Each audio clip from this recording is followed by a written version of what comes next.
Assalamualaikum, Assalamualaikum warahmatullahi wabarakatuh. Kami dari kelompok 7. Di sini kami akan mempresentasikan hasil diskusi kami.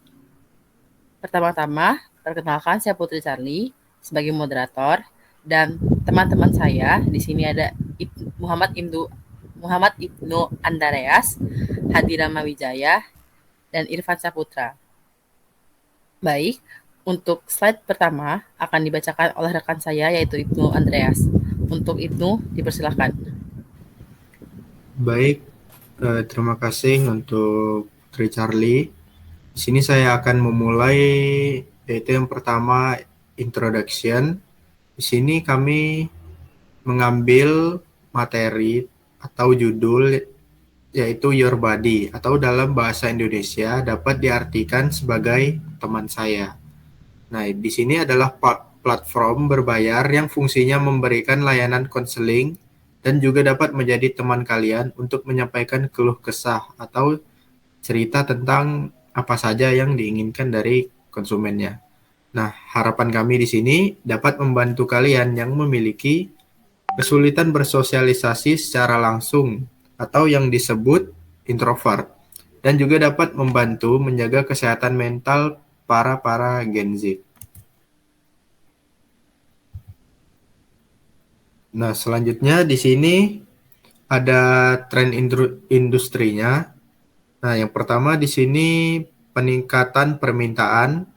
Nah, sejak dari COVID-19, kasus tentang kesehatan mental ini melonjak. Nah, ini disebabkan dari isolasi sosial dalam kurun waktu yang panjang, banyak merubah behavior masyarakat yang berakibat tingginya kecemasan, stres, serta depresi yang mengakibatkan meningkatnya permintaan konseling online.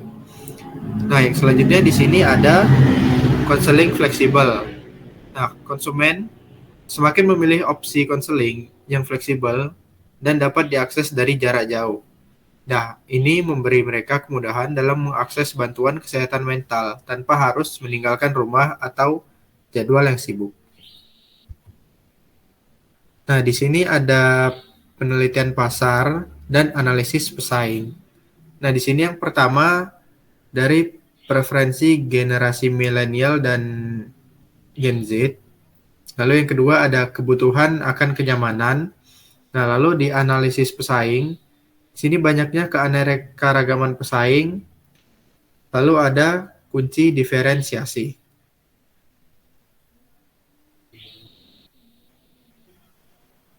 Untuk preferensi generasi milenial dan Z, generasi milenial dan Z lebih terbuka terhadap konseling yang secara online daripada generasi sebelumnya. Nah, di sini mereka cenderung mencari kenyamanan dan anonimitas atau lebih dapat diketahui itu mereka itu anonim gitu dalam berbicara tentang masalah kesehatan mental. Jadi privasi itu tetap aman. Nah, lalu yang kedua ada kebutuhan akan kenyamanan. Adanya permintaan yang tinggi dari segmen ini menunjukkan perlunya konseling yang ramah dan mudah diakses dengan fokus pada teknologi dan kenyamanan pengguna. Lalu di sini ada analisis pesaing yang pertama, keanekaragaman pesaing. Dari banyaknya sejumlah platform konseling online yang sudah mapan, tetapi masih ada ruang untuk inovasi dan diferensiasi. Beberapa pesaing menawarkan layanan konseling khusus seperti konseling remaja ataupun pasangan, sementara yang lain lebih menekankan pada biaya yang lebih rendah atau pendekatan terapeutik tertentu. Lalu yang kedua di sini kunci diferensiasi. Untuk bersaing di pasar ini, penting untuk kita menawarkan nilai tambah yang jelas, baik melalui spesialisasi layanan, pengalaman pengguna yang unggul, atau pendekatan terapeutik yang inovatif. Baik, untuk slide berikutnya akan dilanjutkan oleh rekan saya, Irfan Saputra. Baik, di sini saya akan menjelaskan tentang peluang, tantangan, risiko. Yang pertama, peluang dan tantangan. Peluang yang teridentifikasi termasuk meningkatkan aksesibilitas layanan kesehatan mental. Di sini kami menargetkan pasar, misalnya itu konseling remaja atau konseling pasangan. dan pengembangan platform yang ramah pengguna dan mudah diakses. Tantangannya meliputi persaingan yang ketat, peraturan kompatibel, dan terkait praktis kesehatan mental dan kebutuhan untuk membangun kepercayaan dengan klien baru. Dan untuk di sini peluangnya itu meningkatkan aksesibilitas, menargetkan niche, kemudian pengembangan platform. Selanjutnya untuk tantangannya ini persaingan yang ketat, peraturan kompleks, dan membangun kepercayaan. Selanjutnya untuk resikonya di sini seperti resiko keamanan data dan resiko teknis. Selanjutnya,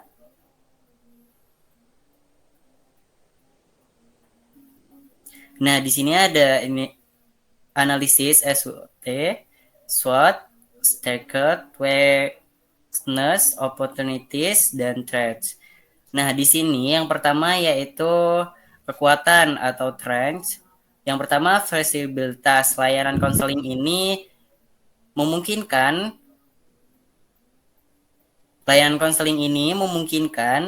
akses yang mudah untuk dan fleksibel untuk klien yang dapat meningkatkan kenyamanan dan keterlibatan mereka dalam proses konseling. Selanjutnya, aksesibilitas.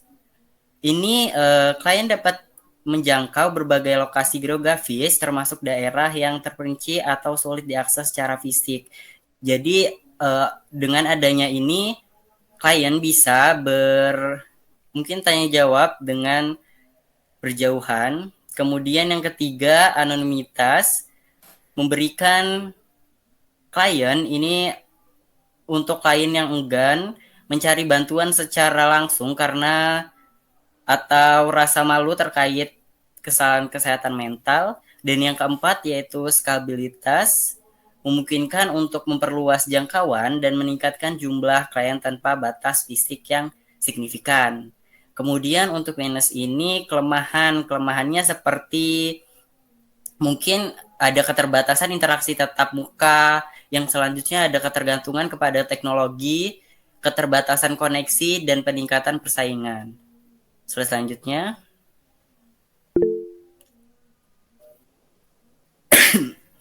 nah di sini kemudian untuk opportunities atau peluang. Di sini salah satu peluangnya yaitu meningkatkan kesadaran kesehatan mental. Meningkatnya kesadaran akan pentingnya kesehatan mental dapat meningkatkan permintaan untuk layanan konseling online ini. Kemudian untuk pengembangan platform inovatif, di sini ada untuk mengembangkan platform konseling online yang inovatif seperti integrasi kecerdasan buatan atau realitas virtual untuk meningkatkan pengalaman klien. Selanjutnya yaitu kemitraan strategis. Dan selanjutnya yang keempat yaitu threats atau ancaman. Yang pertama peraturan dan kepatuhan. Perubahan regulasi ini dapat mempengaruhi operasional dan biaya bisnis.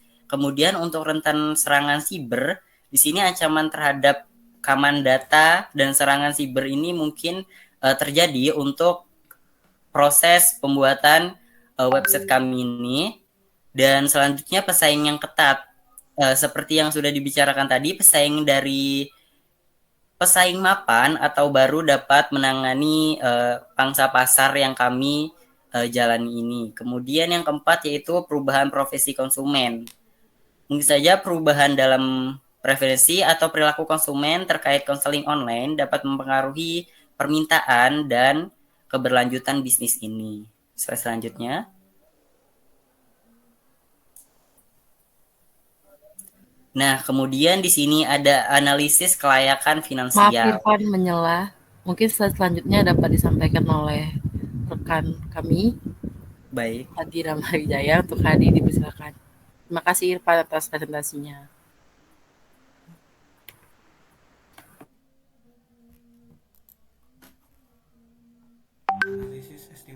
Selanjutnya, analisis kelayakan finansial. Yang pertama, estimasi biaya awal, pengembangan platform, pemasaran, dan biaya operasional.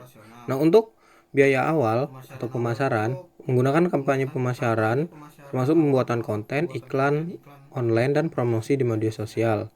Biaya operasional sebesar 250.000 sampai 800.000 untuk biaya operasional per bulan, seperti biaya hosting web, layanan keamanan, dan dukungan pelanggan. Selanjutnya, proyeksi pendapatan. Tarif rata-rata 10.000 hingga 30.000 per sesi konseling. Selanjutnya, jumlah klien. Proyeksi 50 klien baru per bulan setelah 6 bulan operasional. Pendapatan bulanan sebesar 500.000 hingga 1 juta per bulan pertama, meningkat menjadi setelah 6 bulan. Nah, laba bersihnya setelah pengurangan biaya operasional dan laba yang diperkirakan sekitar 60-70% dari pendapatan bulanan, dengan proyeksi laba bersih antara 550.000 hingga 1 juta per bulan setelah 6 bulan operasional. Pengembalian investasi dengan estimasi laba bersih bulan dan arus positif. Pengembalian investasi akan di dalam waktu 12-18 bulan setelah operasional dimulai. Selanjutnya, sumber pendanaan. Sumber pendanaan sendiri ini kita dapat menggunakan tabungan pribadi atau aset kami sendiri untuk membiayai awal, atau kita menggunakan peminjaman bisnis dari bank lembaga keuangan yang digunakan, atau menggunakan model venture, mengajukan modal venture dari investor yang tertarik untuk mendukung biaya bisnis konseling online ini yang sangat menjanjikan ini. Oke. Selanjutnya akan dibacakan oleh rekan saya.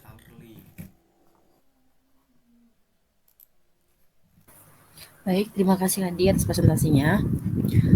Selanjutnya adalah perbedaan YourBuddy dengan platform lain. Jadi yang seperti yang kita tahu, mungkin udah banyak ya platform-platform yang menyediakan konseling online seperti Halodoc dan lain-lain. Tapi tentu ada pembeda antara kita atau YourBuddy dengan platform lain. Yang pertama, penggunaan platform yang interaktif. Jadi apa sih maksudnya interaktif ini? Jadi ada timbal balik gitu, pembicaraannya dua arah. Baik dari sisi konselor maupun dari orang yang dikonseling. Dan kita juga nggak cuma menyediakan konseling doang, konseling aja, tapi juga ada untuk bercerita. Jadi kalau untuk konseling sendiri kan ditangani oleh ahli, yaitu konselor sendiri. Tapi untuk cerita, jadi teman-teman bisa milih mau konselor atau cerita, karena kan ada perbedaan di antara konseling dan cerita biasa. Jadi teman-teman tuh bisa milih antara mau konseling atau hanya ingin bercerita. Terus ada interaksi teknologi yang canggih.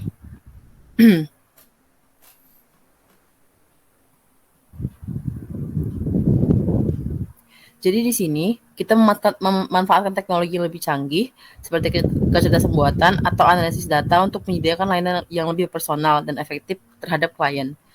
Nah, misalnya kita nanti menggunakan klien tuh bisa milih nih dengan siapa dia mau bercerita, seperti yang saya bilang tadi, apakah dia hanya ingin untuk cerita biasa atau ingin konseling.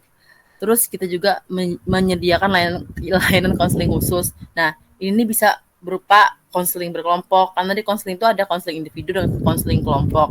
Jadi kalau misalnya ada permasalahan nih di antara kelompok, nah teman-teman tuh bisa banget konseling ke kita.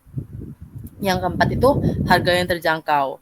Nah, kita bisa mastiin kalau YourBuddy ini harganya terjangkau dan pasti lama banget di kantong mahasiswa maupun pelajar. Karena emang target pasar kami itu adalah Gen Z, yang notabene itu mahasiswa dan pelajar. Yang kelima, itu adanya komunitas khusus. Jadi, di sini memang kita menjaga kerahasiaan dari data pribadi klien. Tapi, jika klien mau, kita menyediakan komunitas khusus teman-teman yang memang ingin mencari teman. Jadi, untuk klien-klien kami, jika bersedia, kami akan buatkan suatu forum untuk mereka saling berkenalan, saling bercengkrama, karena bisa jadi mereka menemukan orang yang memang membuat mereka nyaman. Seperti itu. Next. Jadi mungkin setelah dari beberapa yang kami jelaskan dan teman-teman saya jelaskan, kita sampai ke kesimpulan. Jadi kesimpulannya, YourBuddy adalah platform yang menawarkan solusi modern dan terjangkau bagi siapa saja, dan terutama Gen Z, untuk mengakses layanan yang layanan konseling, khususnya yang berkaitan dengan masalah kesehatan mental. Nah, ini bisa jadi solusi nih untuk siapa aja yang sulit bersosialisasi secara langsung di lingkungan. Terutama sekarang kan lagi banyak banget nih orang-orang yang mengatakan bahwa dia introvert. Jadi kalau misalnya emang kalian merasa diri kalian introvert dan kalian butuh teman nih untuk cerita, tapi kalian nggak percaya dengan siapapun, kalian bisa banget ke kita. Karena 100% kerahasiaan itu dijamin. Nah, di sini kami akan memberikan rasa aman dan nyaman pada klien. Nah, berdasarkan analisis kelayakan finansial, bisnis konseling online menunjukkan potensi untuk menghasilkan pendapatan yang signifikan dan memberikan pengembalian investasi dalam waktu yang relatif singkat. Meskipun biaya awal dan tantangan pendanaan awal dapat menjadi hambatan, proyeksi laba bersih dan arus kas positif menunjukkan bahwa bisnis ini layak untuk dikejar dan dapat menjadi investasi yang menguntungkan bagi para investor. Jadi, kita juga nanti akan menyediakan peluang untuk para investor yang ingin menginvestasikan dananya ke platform kami. Mungkin ini dapat kami sampaikan. Sebelum kami tutup, kami di sini membuka pertanyaan untuk dua penanya. Bagi yang ingin bertanya, dipersilakan. Baik, untuk Intan Permata, dipersilakan. Oke, terima kasih waktunya, Putri. Izin bertanya terkait ini. Tadi kan disebutin bahwa dari pihak kalian itu kan bakal ngejaga apa? Kok rahasia sih? Gimana ya ngomongnya tadi? Intinya kalimatnya kayak gitu ya kan. Nah, itu eh dari customernya apa yang bisa ngebuat customer tuh percaya sama kalian kalau memang itu tuh benar-benar dijaga gitu. Terima kasih. Paham nggak? Oke, terima kasih Intan atas pertanyaannya. Cukup paham dan boleh kami minta untuk menuliskan kembali pertanyaan di kolom komentar. Terima kasih. Oke, siap. Kami izin untuk move ke pertanyaan kedua. Untuk penanya, satu lagi boleh dipersilakan.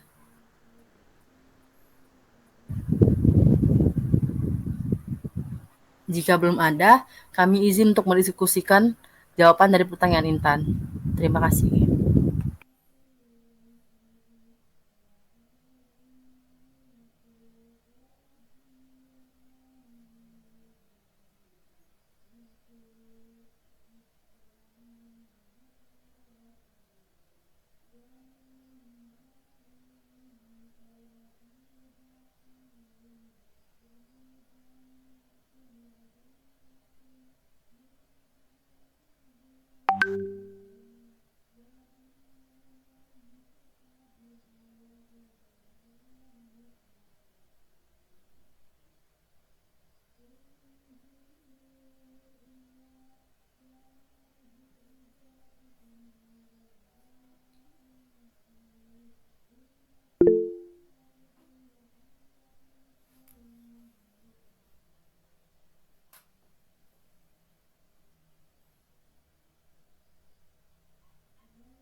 Baik, untuk Dio dipersilakan jika ingin bertanya. Sebelumnya izin bertanya, untuk aplikasi ini biaya awalnya bagaimana atau pemodalannya bagaimana sehingga bisa ini hire segala macamnya itu. Terima kasih. Baik, terima kasih Dio atas pertanyaannya. Kita minta untuk menuliskan di kolom komentar untuk sebagai dokumentasi. Kami izin untuk mendiskusikan pertanyaan-pertanyaan kalian. Terima kasih.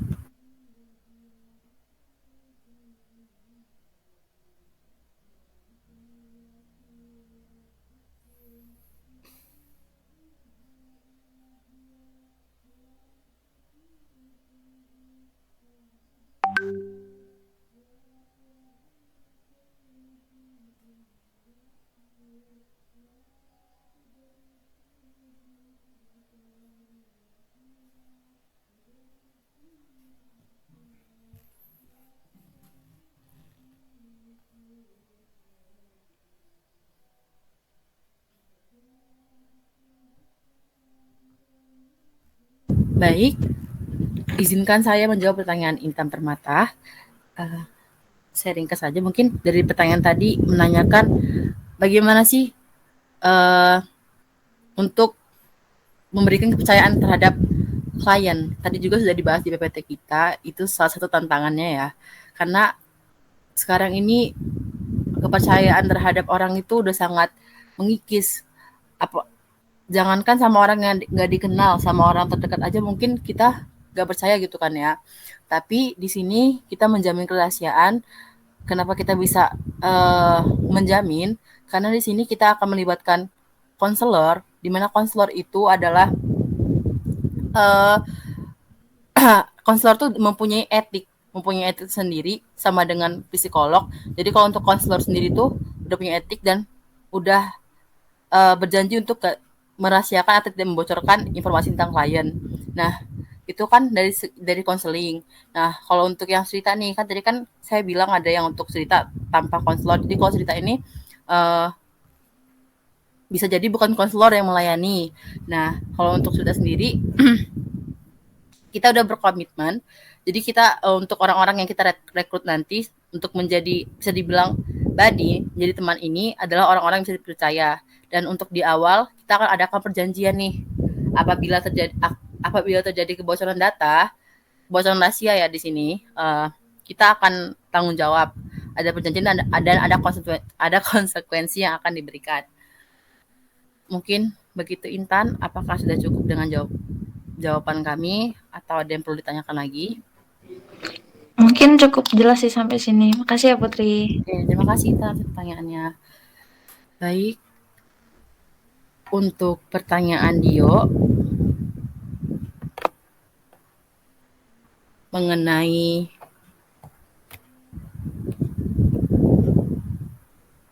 rincian model atau pertanyaan atau pendanaan awal. Baik, mungkin di sini akan saya jawab.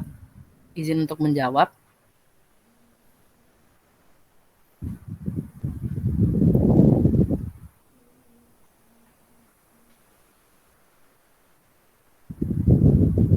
Jadi untuk sumber pendanaan sendiri, kita awal tuh dari pendanaan kita sendiri, pendanaan kita pribadi. Ada juga dari biaya investor. Jadi kita membuka peluang untuk investor. Dan yang kedua kita akan ada modal ventura. Nah, kita ini akan mengajukan proposal ke pihak-pihak. Misalnya ada suatu perusahaan yang sedang open nih, pengen. Saat itu saya pernah nyoba untuk ikut buat project yang didanai oleh perusahaan Goto di bawah Gojek, dan pernah juga di bawah Campaign. Jadi kita membuat proposal yang kita kerjakan itu, kita mau buat apa nih? Kita presentasikan, lalu nanti bakal ada dana hibah dari perusahaan tersebut. Nah, itu modal awal. Dan untuk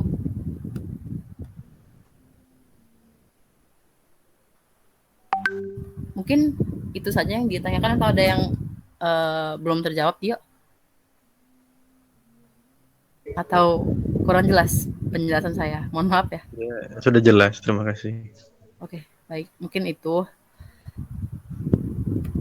Adakah yang ingin bertanya lagi? Wih, astagfirullah.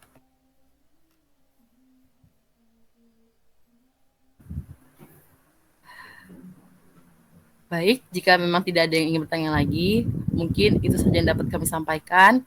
Kami mohon maaf apabila masih banyak terdapat kekurangan. Baik, semoga dapat membantu. Kami akhiri. Wassalamualaikum warahmatullahi wabarakatuh. Waalaikumsalam warahmatullahi wabarakatuh. Waalaikumsalam warahmatullahi wabarakatuh.